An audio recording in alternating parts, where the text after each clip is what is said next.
was lucky enough to obtain this really cool lube tank from one of our upstanding young racers locally, and it's actually very well built and very well engineered. If you're on YouTube and you're the father of this tank, my congratulations to you. Well done. We're going to call it the Franken tank. It's a little bit industrial looking. Well, the problem or concern I have is with this straight fitting, and it wants to stick out that way. We're going to have a conflict with where you put your boot in the corner, and this is fairly tight. We can't move the tank back any farther because we just want to clear our rear suspension bolt.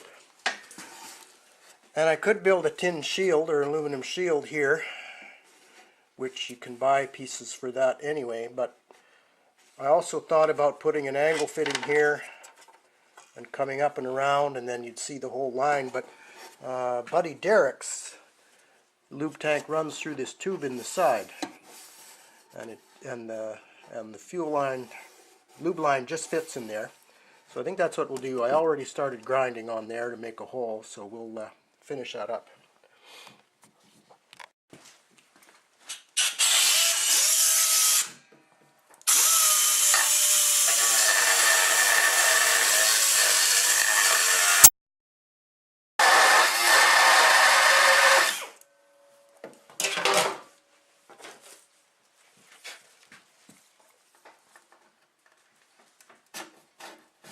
Seems like that'll work. We'll smooth the edges down so we don't cut our fuel line. Now, my friend Derek told me that if you want clean aluminum so that adhesive sticks, or for that matter paint, which that's what we're prepping for, starting fluid. Hope you can see that. It evaporates clean, and so we'll just give this a shot, and we're going to set up our paint booth, and hopefully the powder coaters out there in Facebook land hold their breath when they see. I'm just going to give this a coat of paint with some spray cans, see how it stands up.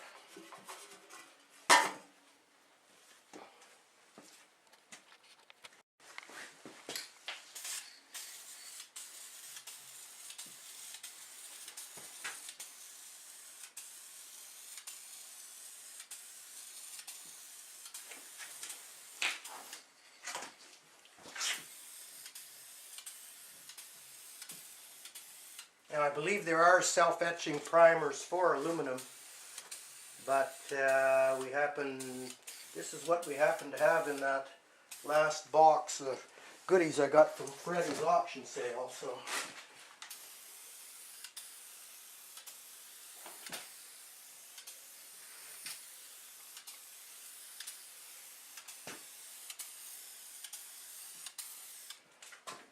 that's not a bad color. Maybe we'll just leave it.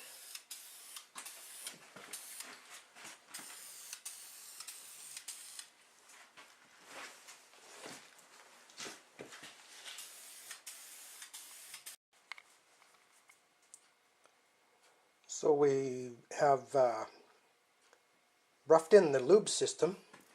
Here's our feed line coming from the tank. The tank has got a coat of midnight blue, or close to it. It's still a little tacky, so we're going to leave it alone for a few minutes to set up, or overnight. Anyway, that line goes into the running board tube. We smoothed that hole down as best we could. Should have painted it, but I forgot. In under the clutch housing, up here, into this little valve is just a Polaris fuel shutoff valve. This will be what we use to regulate the flow. Full on, it might empty our tank. I'd like the tank to have enough capacity for 2 races. Sometimes you race back to back and you can't get back to your trailer to fill the lube tank. So This way we regulate that. You know, there's full on, full off, and we'll make some marks here. Anyway, from there it's going to go to the dash, which is probably tomorrow's job. We'll build a dash for it and mount an on-off switch for the lube system. Once we've got it dialed in, we'll just turn it on and off for each heat. So from the shutoff, it'll come to the input of the fuel pump, and the fuel pump pulse line is teed into the other fuel pump pulse line. I've been told that works. My Merc trail twister has had 2 taps on the block, so one for the lube system I'm using and one for the fuel pump. But I've been told that there's enough pulsating engine on and off vacuum in the crankcase to run the 2 pumps. So the pulse comes to the fuel pump, and then there's 2 outputs which run back down through a hole in the running board and magically ends up on the lube points on the skid. Now we cable tied that down, but a little worried it'll get damaged as always. So we're taking shape. Lots of little things to do, but the dash would be the next thing. We can mount our instruments, the choke lever or primer, whatever we end up with. It looks as though I'll have to relocate the starter handle because I didn't engineer that very well, and it's going to be in the way of the dash. And it should be inboard inside of that steering hoop mechanism as opposed to outside. Through the handlebars, Keith sold me a set of handlebars. I'm not quite sure they're going to work because we got a collision problem here with the hood, but maybe with a bend and a tweak and a cut those will work. We'll see. And another project that I've been putting off is the tunnel enclosure.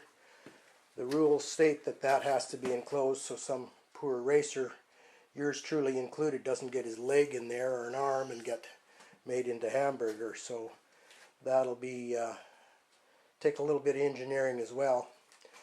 And tail lights and tachometer and EGTs, etc., etc. We've got a lot of hours invested and a lot more to go.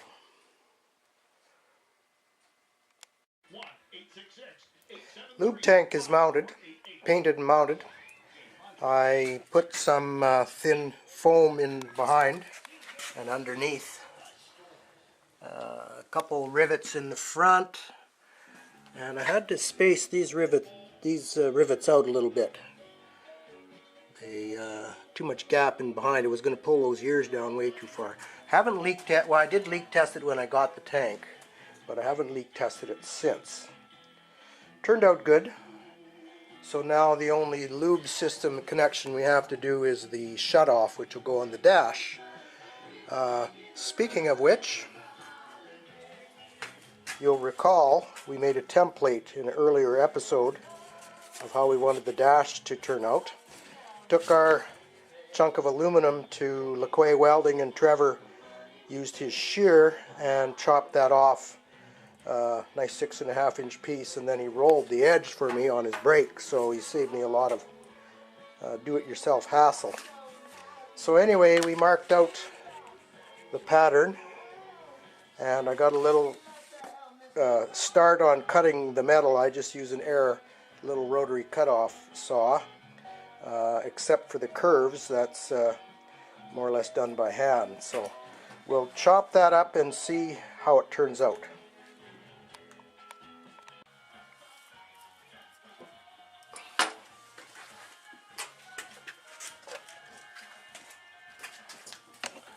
I've got my eye protection on, but we'll throw some ear protection. I find this noise is very annoying.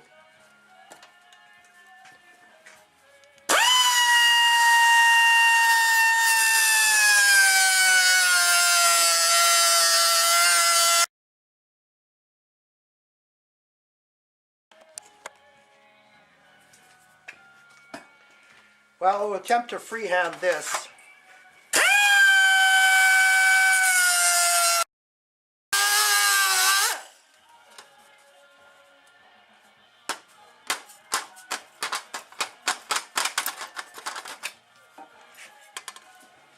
And it turns out not bad.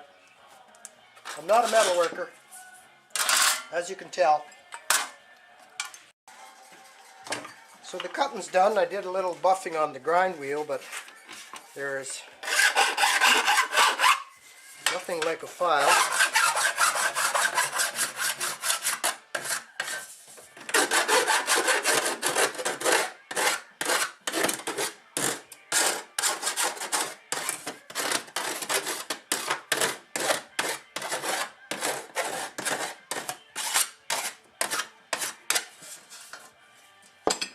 Not much to look at, but I hope to get a coat of paint on here. If it turns out looking as good as the Franken tank and lube tank, we'll be in good shape.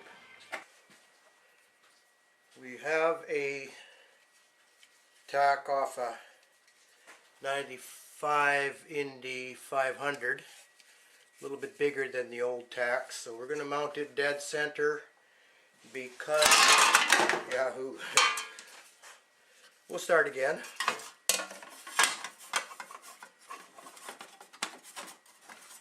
We'll mount it dead center because our wiring harness ends up right there. It'll give us clearance to our as best clearance as we can get to our fuel tank, which really didn't work out very well. Anyway, that's that. We have a little 2-channel Digitron DT32K, which will mount there, and that'll be for EGT. It's a dual channel, and we're going to run a single pipe. So we've consulted with Olav Ahn's writings, and he said you can mount a dual in the Y pipe, but the readings will be a little bit wonky. And we'll use the tack record function to see what the engine's revving at. Over here, we'll mount our lube system on-off switch. And on this side, choke or primer. We're not sure if we're going to convert this just to a primer. This engine always liked to be primed when cold for some reason, not choking properly. So we'll probably go with a primer and possibly leave the choke on as well. I don't know. But that's the state of the affairs. We'll start cutting some of these holes, and eventually we'll get a coat of paint on this to make it look a little better.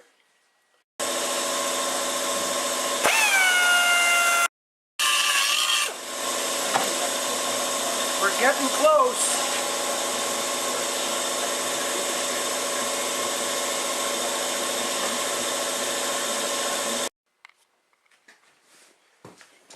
We have decided to drill 2 holes, one for a future primer and one for the choke. So here's our handy step drill.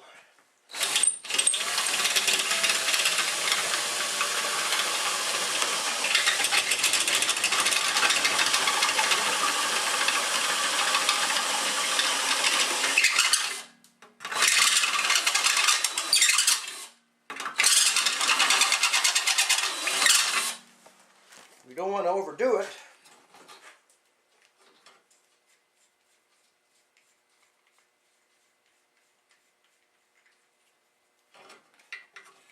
Not yet.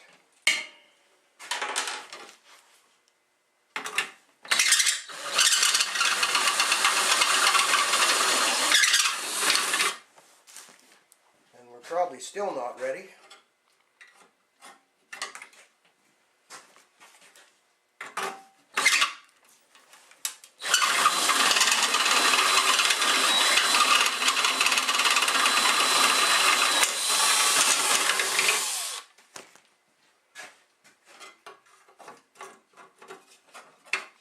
Perfection.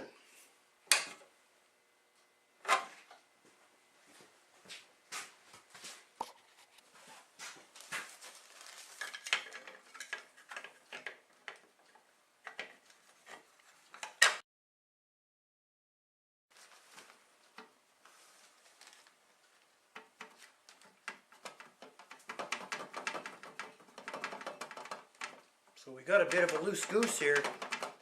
The nuts are tight, so this is actually meant for a plastic dash with a thicker bulkhead, so we'll see if we can solve that. We use the die grinder to take some of this plastic out of here. We'll see if that tightens things up.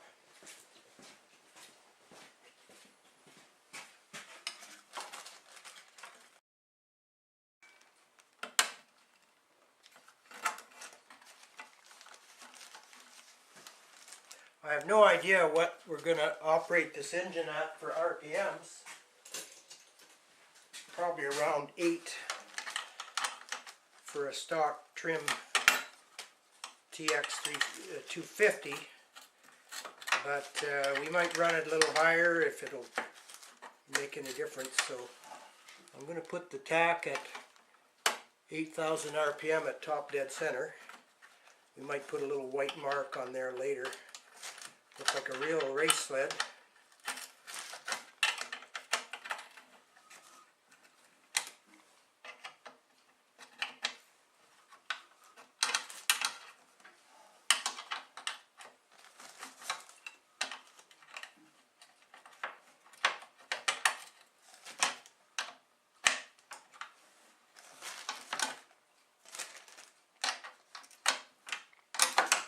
There, great success.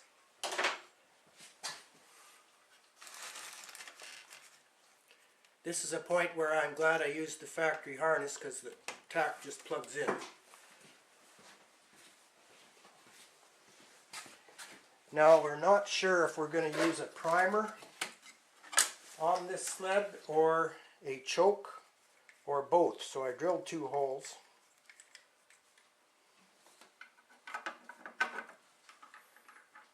For now we'll just mount this in here.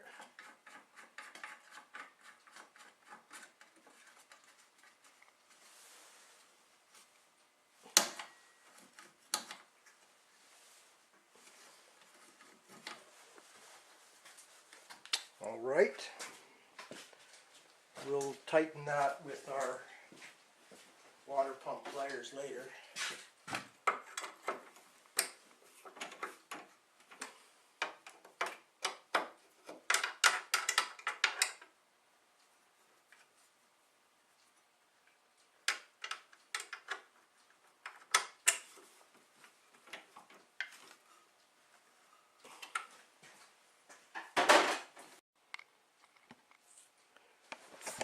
Here's what we come up with for a start of our tunnel enclosure.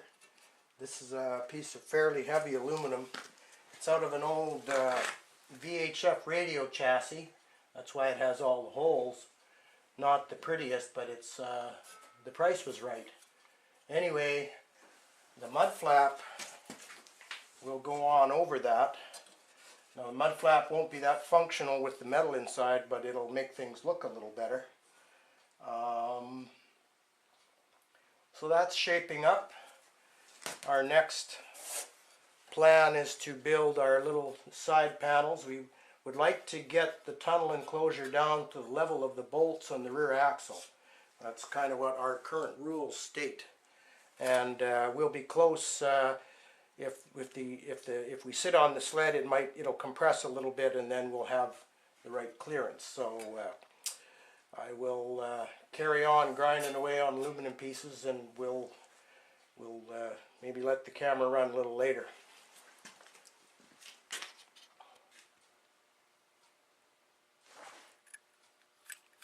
Possibly it's time for a new cutoff blade. I think we'll splurge and do that.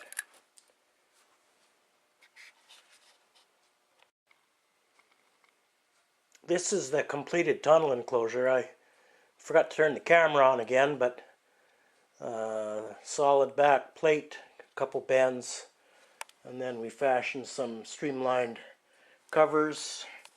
We're down at the bolt, so we're meeting the rough spec. Pretty hacky, a few rough edges, and it looks like Swiss cheese, but we'll put the mud flap on to hide most of that mess. And on the other sled I drive, oval race, and this one I made the tunnel enclosures so they were removable, just with 1/4-inch bolts. And my thoughts are, if you have a track problem at the track, a suspension or track problem, you might just want to take that panel off and have good access to everything, even for sharpening your studs. So that, you know, it takes a little extra time to make it so it's removable. But quite a few hours into that baby, but we'll get a coat of primer on it tonight and hopefully bolt it on before long. We're going to get some aluminum sheet sheared off at LeQuay Welding and Machine tomorrow. So it would be timely for me to get a piece of aluminum that's going to cover our taillight section. But of course before that we should mount the taillight. This is an LED, I don't know how many segment stop and turn taillight. We'll couple the stop light and the tail light together so it's super bright. So I just laid it out in a measured center. I want to keep it ahead far enough so there's lots of room to grab your grab handle. And rather than drill this already holy bracket, we'll just bolt this with a couple of 1/4 inch bolts, I think. So there. So we'll center punch this.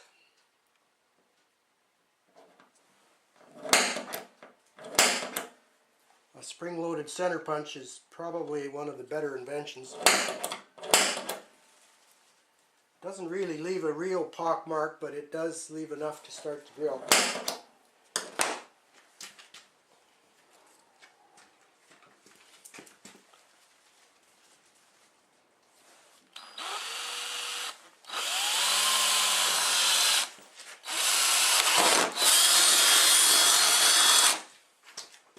These Polarises are pretty thin back here.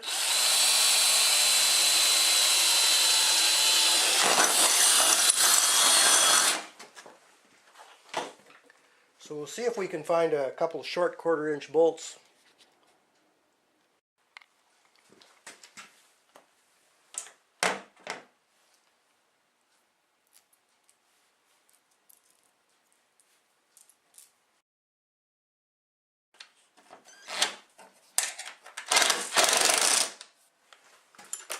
Probably hold for a while. The main tail light is working off the lighting coil, and as I've said many times before, I don't want to lose a heat or a race because I don't have a tail light working, so I will have a backup plan. I call them backup lights, but they're not really backup lights. They're a backup in case the tail light fails. So what we'll do, we'll put a little 12-volt battery in here, rig up a switch, and I bought a couple of little clearance lights. Now I'm not happy with these. They're fairly plain and maybe not very bright, but I wanted something square or oval shaped to match the tail light, but on short notice I just couldn't find any, so we're going to use these. What we're doing now is just fabbing up some aluminum brackets just to hold those in place. And we found one bracket we're going to use, and we're fabbing another one. I'm getting a little bit impatient with the job. We've got lots of customer work sitting out the door of the shop here, so we're stealing some time. This is actually Sunday morning here. Okay, after a little hacking, the backup tail lights or backup lights are installed. Not overjoyed with the way that turned out. I fabricated a shield to go over, and again, not crazy about the way that looks either. Pretty angular for the rest of the sled. We are going to give it a coat of paint, so I'm hoping that tones it down, so to speak. But no, not crazy about that at all. So there might be a plan B in the works. Also, we've fabricated a little guard for the Franken-Tank lube system, because somebody's big fat foot is going to be in there, and I'm sure we'd, in the cold and when the plastic fuel line gets brittle, I'm sure we'd kick that off eventually, so I hope that does the trick. That's another marginal part of the design. There's not a lot of foot room there, but we'll take it racing anyway. So we'll give this all a coat of primer and see how it looks in the morning. So we mounted a little 12-volt battery back here and cut into, I had one wire left going up to the dash, which hasn't been laced down yet, but we'll do that. And we have a heavy-duty switch I found out of a truck, and therefore we turn that on, and we've